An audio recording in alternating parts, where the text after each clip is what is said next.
Welcome. I'm Elaine Starling. I'm your host of Why 5% Succeed. And this is the show where we're sharing some great tips, techniques, tactics, and tools that help entrepreneurs and small business owners grow their businesses. Now, we've got a lot to talk about today because if you're like me, you probably attend quite a few industry events. Industry events are really important to help you grow your business. They make a huge difference because this is a great way for you to identify best practices in a really short period of time. I find it's really useful because I can also discover new resources, new tools that are freshly available in the marketplace that a lot of people aren't using yet. So it helps me stay ahead of the marketplace. And of course, it's the perfect place for you to identify potential partners and clients. The networking opportunities are second to none. I mean, that's why people go. They're actively looking for folks that they can develop relationships with. The leaders in your industry are attending events, and that means that's where you need to be too. So how many events do you attend on an average year? Well, I'm talking about the kinds of events that have speakers. They've got breakout sessions, there's training of some kind. These aren't just local networking activities. It's really a bigger event where there's a lot more people coming, ideally 200 or more. Now, in researching highly successful entrepreneurs and small business owners, I find that they make a point of attending at least one event every quarter. That seems to make a big difference in terms of their overall success rate and how much new information they have available that they can share on with their clients and prospects. Now, ideally, you get a chance to speak at these events too, and then you attend other people's breakout sessions. That might not be where you're at right now. That's okay. But if you're going to take the time and you're going to invest the money to attend a big industry event, I would love to make sure that you get the maximum return on your investment. And that's really what we're going to be talking about today. We're going to cover three different things. First of all, what to look for when you're going through and researching the event that you're about to attend. You've already decided it's something that you need to go to, but then before you go, there's some very specific things to research so that you're prepared to be really effective while you're there. There are also some strategies you can do before you go, which is great. Now, the second thing we're going to talk about are the three different things that both attendees and speakers are looking for. And these are things that you can provide to them. When you show up from a spirit of giving and being in service, instead of showing up with your hand out, you're showing up with a hand up, right? You're trying to help other people first instead of looking for what they can do for you.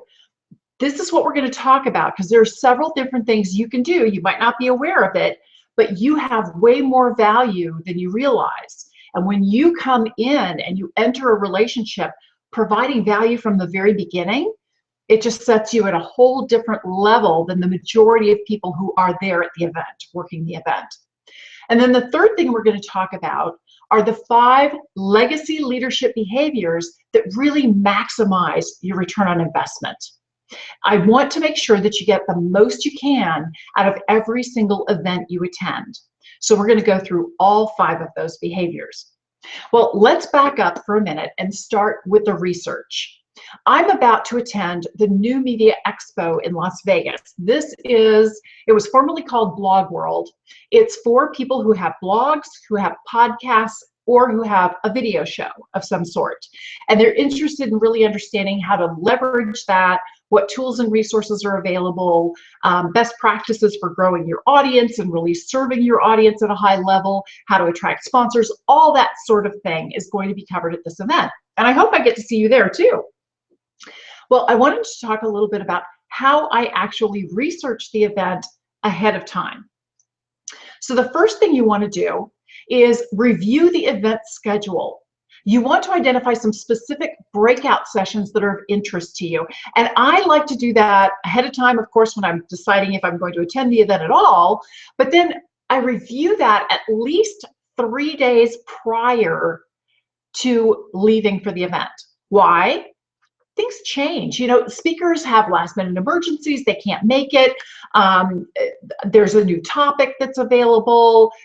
There are new descriptions that are available. Sometimes they start with just sort of a placeholder headline, but then they come back and provide a lot more detailed information about exactly what you're going to learn from that breakout session. So because things change and the speakers change, it's great for you to double check and see what's going on. Now, as a professional speaker, one of the things that I like to do is reach out to folks who are doing events a few months ahead and let them know that I'm a great pinch hitter as a speaker. And you can do that too. If you're going to be attending anyway, if they have somebody fall out at the last minute and they need to fill a seat, if you can be available to add value to their audience, the event organizers are very interested in hearing from you. So think a bit about what you could contribute to the event and offer to be a last minute speaker if they need that. Double check all of the different breakout sessions. What are the trainings on and which ones do you want to attend? It's really important to think about that ahead of time for two reasons. You should have some goals on exactly what you want to accomplish by attending the event, and that means you need to spend your time wisely. You need to make sure that you're focusing in on the breakout sessions that are going to give you the best information that you can really apply in your own business. Now, the second critical component to this is also being able to reserve time for private one-on-one meetings. You're going to be meeting a lot of people there at the event. And there might be an opportunity to grab a quick cup of coffee or just have a brief chat in the hallway, a 10-minute meeting, or provide 10-minute strategy sessions for people. You could let people know that you're going to be there ahead of time and offer strategy sessions and let people sign up for those. But you've got to know when you're available to offer those strategy sessions. You don't want to miss an important breakout session that could help you grow your business. So think through and really look at the schedule to identify how you're going to spend your time and when you're available for those private one-on-one meetings and strategy sessions. Okay, the second thing that you want to look for is you want to identify specific speakers and sponsors that you want to connect with during the event. You might want to open up a separate Word document so that you can put down their name and their contact information. It's really helpful to have that in a separate area because in a perfect world, you spend the time to connect with them before the event. And we're going to talk a little bit more about what that looks like in a minute. Okay, so review the different speakers, get an idea of their background, their social media contacts, where they are, their profiles, how to reach them, the name of their blog, if that's available, and also identify the different sponsors. That gives you some insight into who's investing in this kind of an event. Gives you more insight into the kinds of contacts that they're interested in getting for their own business, to grow their own business. And that means you have more insight so you can show up and add more value live at the event. Okay, so do a little research on the speakers and the sponsors because you're going to want to connect with them. The third thing that you're going to look for is to confirm the hashtag or hashtags that are being used for the event. Now, a hashtag, if you're not familiar with it, it's the pound symbol with a word that's used primarily in Twitter to quickly find a conversation thread. It's used in other social media platforms as well. But the key thing is event organizers really want to make their event trend. And it's important to them because it helps them get more exposure. They get a higher profile. It's something that they can write about in a press release. And of course, speakers love to get exposure on social media too. So if you know what the hashtag is for the event, you can prep ahead of time. You might even write a blog post about the event that you're going to attend, why it's important to you to attend that event, the things that you're hoping to get out of it.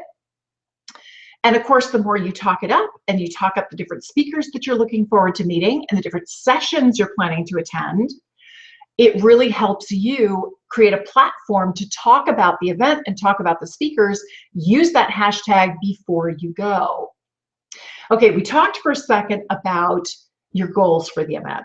And you think a little bit about, what are you hoping to achieve by attending this event? You're taking up valuable time away from the office, and you're spending money for your airfare, for your hotel, for your registration, for the taxi, for the food. You need to make sure that you're getting the most return on that investment that you possibly can.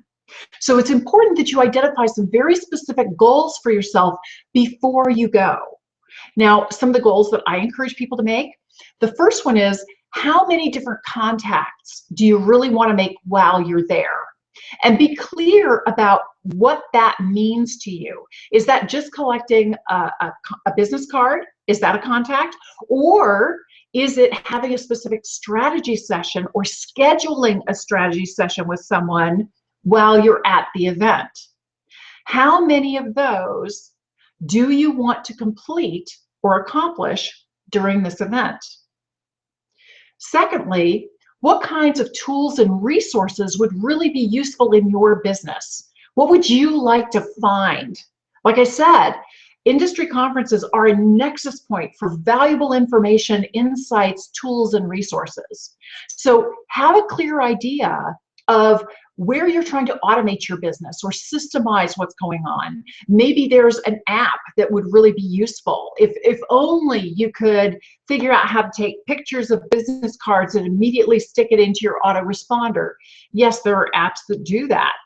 If you don't know what they are, or if you're looking for referrals and you'd like to get a recommendation, identify those kinds of tools and resources that would really be useful in your own business. If you can do a little research ahead of time, great, but it's also something for you to be on the lookout for while you're there at the event. Now, the third kind of goal for you to have is be really clear about the types of relationships that you're looking for at the event, because there's very different types of people who might be attending. Sometimes you're looking for qualified prospects for yourself, for your own business, but you won't be trying to sell them at the event. You're strictly making introductions. But you want to know, is this person somebody who's likely to be a great client? Is this someone who's likely to be a great peer and partner? Or is this somebody who might be a great mentor and advisor? Those are three different aspects of different relationships that you might be looking for in your business. And you know what? Sometimes those peers become clients. Sometimes those mentors become clients. So don't rule out some crossover, but be really clear about what kinds of relationships would really help you move your business to the next level. And it's not just dollars in the door. It's strategic advice. It's access to tools and resources and platforms that you currently don't have that you can get from your peers. And it's just being able to connect with people who share your vision.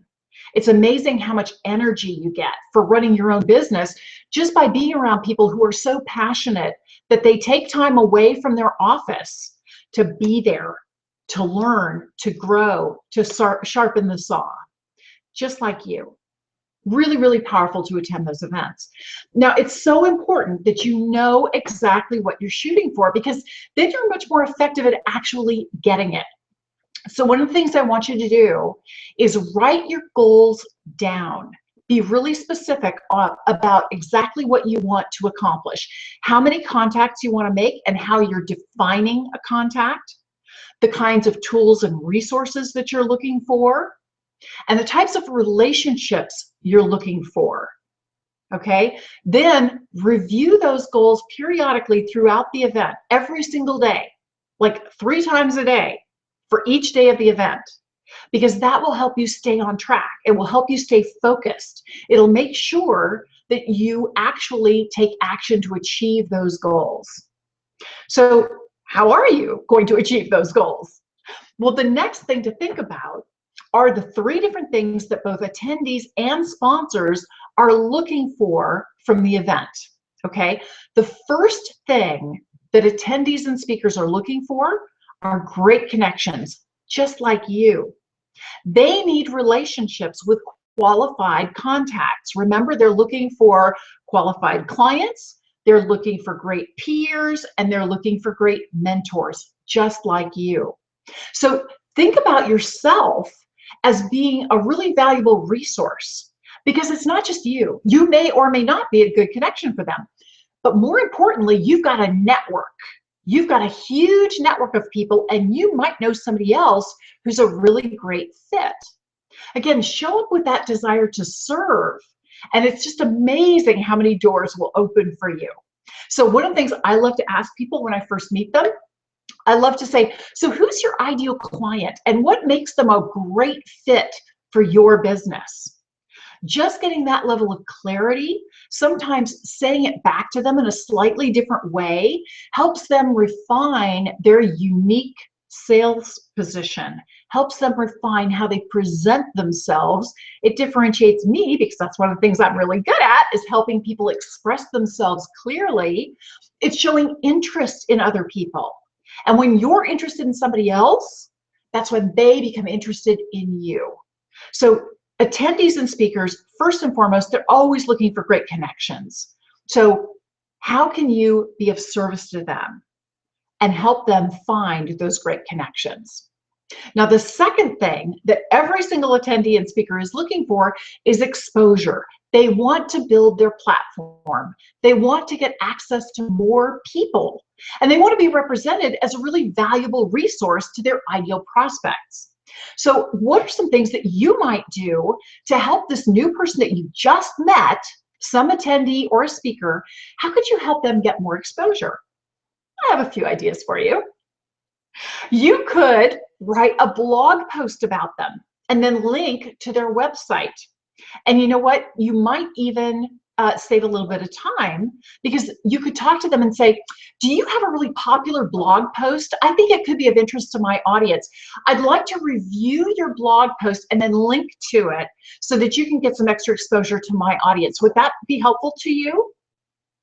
Well, yeah, of course. You're helping them grow their audience. They would love to have you repurpose something they've already created, and it could save you time if you're not interested in starting from scratch, okay? Another thing that you could do is you could interview them for your blog, for your podcast, or for your Hangout show. You could also comment on and share some of their social media posts with your network. I will offer to interview some people for this show, Why 5% Succeed. I make sure that it's somebody that I think has something really interesting and useful that they could share with my audience. But it's a great way for me to identify potential guests, because they're there at a conference for a reason. I find that the leaders are attending conferences, and that's the kind of person I'm going to put on my show. Now, the third thing that attendees and speakers are looking for is great resources, great tools. So think a little bit about some of the tools and services that you've discovered that might be really useful to other people. You know, I've used Fiverr for years. It's www.fiverr.com. Fiverr, Fiverr.com. I'm sorry, Fiverr.com. And I'm always surprised at how many entrepreneurs have never used Fiverr. They've never heard of it.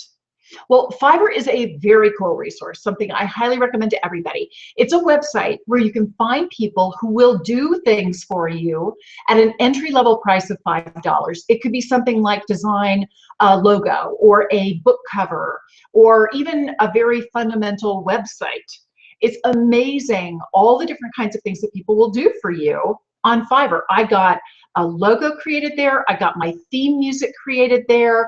I've had book covers created there, and it starts at $5, then the price goes up. But what a great resource. People from around the world are available to serve you and turn things around in short order. So it's really, really helpful to think about those apps that you find really useful. especially if they have something to do with the topic of the event that you're attending, or if they help people connect and stay in touch after the event. You know, another idea, take a look at the different sponsors who are attending. They probably offer some pretty cool tools and resources.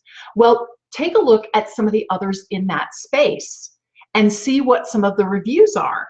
You can start an interesting dialogue by sharing the resources that you love and also asking for some feedback and referrals from other people. It's a great way to create a lasting connection with other people.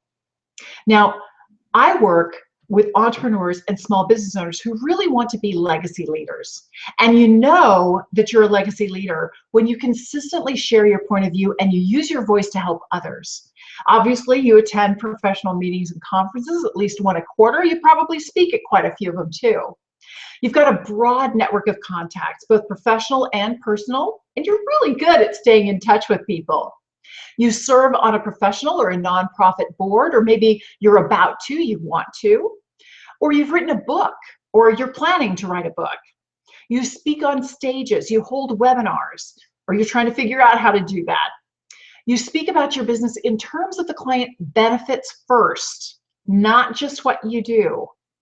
It's not your title. It's the benefit, the outcome you create for your client, and that's how you start a dialogue about who you are and what you do. You've also got a cohesive communication strategy that really builds interest, creates trust, and generates sales. You've got an integrated, automated media strategy to leverage your time and maximize your exposure. Your business is structured with multiple revenue streams, so you're never left hanging when the marketplace changes. And you've got a succession strategy in place for your business. You know what's next. These are the kinds of people that really are the creme de la creme. These are the folks who are making a huge difference in our world. And I've discovered that there are 5 specific behaviors that legacy leaders use that really differentiates them from everybody else. And it's a great way to maximize ROI. I want to share these behaviors with you because maybe you don't meet all of those criteria yet, but these will help you get there. And I want you to get there quickly. Okay, the first thing that legacy leaders do is they're really good at connecting with new contacts on social media and subscribing to blog RSS feeds with these new contacts. So since you can identify the speakers and the sponsors prior to the event, take some time to connect with them on social media before you go. Let them know that you're going to come and tell them that you're looking forward to meeting them in person. You can also use the hashtag for the event. You can start generating some exposure for the event before you go, and some exposure for these speakers and sponsors before you go. You can post on your own social media profiles about how excited you are and what you're hoping to accomplish. You can also post on their social media profiles and connect with them. Okay, so the first thing is connect with your new contacts. The second behavior is to comment on what your contacts are doing that you really appreciate or you admire. Frankly, I don't think we compliment each other enough. But the key thing is your compliment needs to be very specific and very detailed. For example, you could reach out to a speaker and compliment her that she's featured in this upcoming event that you're attending. You could let her know about a specific thing you're trying to figure out, or a specific question that you hope she's going to be able to answer during her breakout session. By being that specific, you increase the likelihood that you're actually going to get the answer you need, but it also really serves the speaker because the speaker wants to be adding value. The speaker wants to make a difference for her audience. So just providing some information ahead of time primes the pump. It lets the speaker know that there are interested, active people out there, a face and a name that she's going to get to meet. She's got a friend before she goes on stage. That's incredibly powerful. You're much more likely to get a response when you provide a specific complimentary comment that politely requests a response. Okay, so the first thing is connect. The second is comment. The third behavior is to share. Share what your contacts are doing. Pretty straightforward. You've already subscribed to the speaker and sponsors blog RSS feed. So find a really cool blog post that they've written. Comment on it very specifically. Exactly what you found useful and how you implemented something that you learned, or some additional tools and resources that you would recommend. And then don't just comment on it, share that with your network. Retweet their social media posts that are making a great point. Let your network know about this new contact that you've just made. Your new contact is going to notice that you're busy sharing them, and they'll really appreciate the fact that they're getting exposure to your network. That's one of their fundamental goals that they're hoping to accomplish by attending this event, and even more importantly, by being a speaker at the event. So when you help create that platform by sharing your social media networks, your blog platform, incredibly powerful. Really, really important strategy. Connect, comment, share. And the fourth strategy that legacy leaders use is to endorse. Now, here's how this works. You can endorse a speaker or a contact if you like what they're doing, right? I met a woman who is really touting all products that are manufactured in the United States. That's her focus, US made. I can find something to appreciate in someone who's really trying to promote domestically produced products. So let me give you just a sample endorsement video. It's just a quick outline of something that you could do. Now, this is something you can do before you attend the conference, and then I'll give you a different video outline that you can attend right after you've seen someone speak. Okay? I want you to do both of these. The more of these little videos you create and you put out there, the bigger your network becomes, the more of a legacy leader you are. Okay, here's the outline. Hi, I'm Elaine Starling with Starling Media Services and Why 5% Succeed, and I'm attending the New Media Expo shortly. I'm really looking forward to hearing this specific speaker talk about this specific topic because I'm particularly interested in this issue. I really liked what this speaker shared in her blog post titled this. I can't wait to hear what she has to say live at the event. I'll see you there. Okay, you notice that I am touting my own company. I'm touting the conference. I'm showcasing the speaker, and I'm showcasing the topic. You can imagine how many keyword terms are in there. And of course, you're going to create some social media posts that link to this endorsement video. And you'll use the conference hashtag as well as link to the speaker's social media profile in your own posts. So it's a great way for you to do shout outs and tag people and do all of this before you go to the event. Okay, so that's the video outline before you go. Now here is an endorsement video outline at the event. You've just attended a speaker's session. They just got off stage. You're still hanging out in the conference room. And this is what you say. You pull out your cell phone or you ask the speaker if you can borrow their cell phone. Either one. And here's what you say. Hi, I'm this name and I'm with this company and I'm attending this conference. I just got to hear this woman speak about this topic. What I really enjoyed about this speaker was, and then you share something that you learned.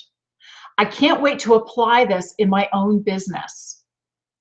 I'm so grateful that I got a chance to meet this person, and I can't wait to see what else she has to share with us. You're done. That's it. That's the whole video. And then again, you use the hashtag when you're promoting the video. It's great for multiple reasons. The speaker is going to share your endorsement video. The conference is going to share your endorsement video. And every single time they share it, guess what? They're sharing you. They're sharing your name. They're sharing your image. They're sharing your company name. And of course, if you've tagged everything with your social media connections, your profile, tons of extra exposure for you, as well as for these other people. Endorsement videos are incredibly powerful. It's a key strategy that legacy leaders use, and they aren't done often enough. They certainly aren't done well often enough. So make sure you're using strategy 4, endorsements, endorsement videos in particular. Okay, we covered connect, comment, share, and endorse.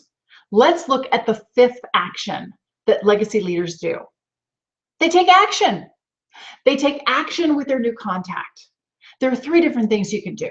First of all, implement what you learned from them. Remember you were networking and somebody recommended a great resource? Follow up with them. Tell them that you checked it out. You know, you went to the website, you subscribed, and here's something really cool that happened because of it. Or you really appreciate that they gave you that great lead, that great connection or tool. Tell them what you did, the specific action that you took based on what you learned from them. And then, of course, follow up with them. That's number 2. If you offered to feature them in a blog post, reach out to them and schedule it, or give them a link to what you created. If you created that endorsement video for them, make sure you post it and on your blog post with your video embedded there, and send them a link. They'd really appreciate it. That's a way for them to access that video, embed it on their own site, and share it with their own social media contacts. And of course, thirdly, if you really love what they're doing and you know that it's going to help benefit your company, your business, buy their product. Use their product and provide feedback. Tell them what's working really well. Let them know different areas where they could improve. The improvement things you should communicate privately. That's really important. Everybody needs feedback, but they don't need to be embarrassed by it. Give them a review if you liked what they're doing. If it can be a 4 or a 5-star review, definitely take the time to review it. So again, the 5 legacy leadership behaviors are connect, comment, share, endorse, and act. So think a little bit. What is your next event? Post the event that you're going to be attending on my site, on my YouTube channel, and let me know what you're attending. Let me know what your critical goals are. And if you've got an endorsement video that you've created ahead of time or after the fact, share a link with me, because I want to be able to use you as a case study and share exactly how to create a really effective endorsement video. I'd love to help promote you. Thanks so much for joining me today for Why 5% Succeed. I'll see you next week at 1 p.m. Pacific. I hope you have a joyful, abundant, and prosperous week. Bye-bye.